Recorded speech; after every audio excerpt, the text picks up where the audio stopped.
Here is your instruction for 9-3. 9-3 is about two-way tables.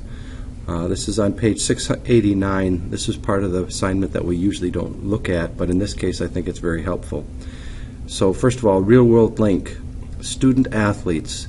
The data from a survey of 440 students are shown in the table. The students were asked whether or not they were on the honor roll and whether or not they played a sport. We have two different questions asked of the same group of people.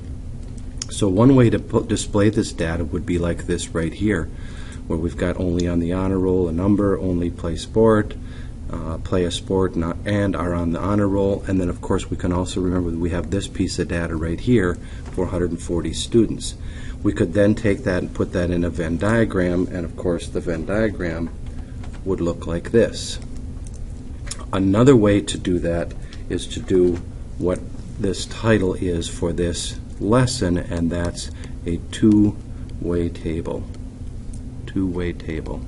A two-way table shows data from one sample group as it relates to two different categories. So it's one group of people basically asked two different questions, or the way most of these are going to look. The same information from the Venn diagram on the previous page is shown below as a two-way table, where one category is represented by rows and the other category is represented by columns. Remember, rows are like this and columns are like this.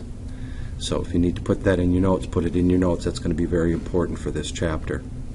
The two categories in the table shown are play a sport and on the honor roll. So in the column section we have on the honor roll or not on the honor roll, and then a total. In the columns part we have play a sport, do not play a sport, and total here. So we can put in those numbers that they had before, and once we have those numbers in, we can figure out all the rest of the values in the table, because 250 plus the 45 must give us this 295. The 115 plus the 30 must give us 145. 365 plus 75 gives us 440, and 295 plus 145 also gives us 440.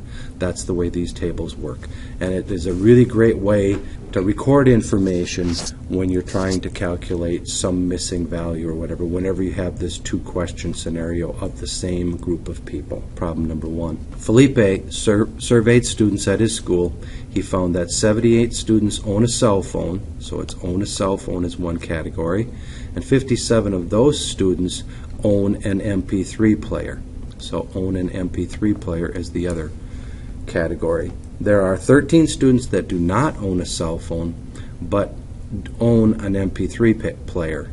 9 students do not own either device. Construct a two-way table summarizing the data. Now this is where these types of tables really come in handy when they ask you some question, like they give you this information and then they say how many total students were there, or how many, for example, one of the things missing here is how many students had a cell phone but did not have an MP3 player. If you just use these values here and try to answer those questions, things get kind of complicated.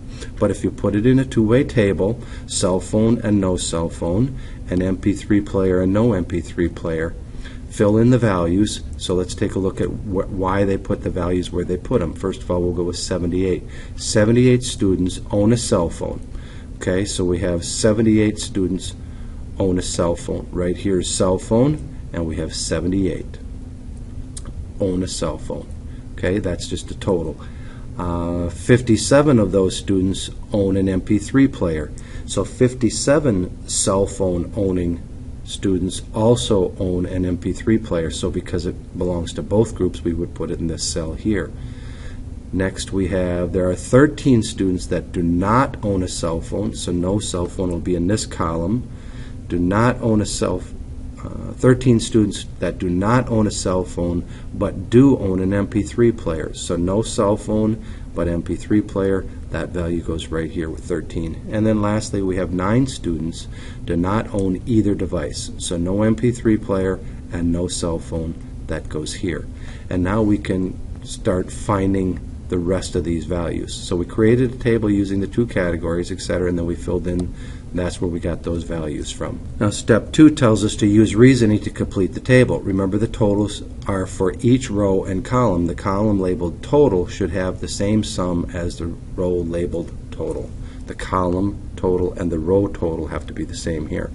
So the best way to do this is find a spot where you have 2 of the 3 values.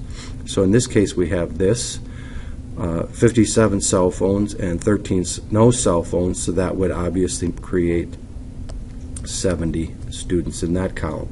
Once we have that column, we can take a look here. We have 57 here and 78 here. Well, what would we have to add to 57 to get 78? Well, we do 78 minus 57.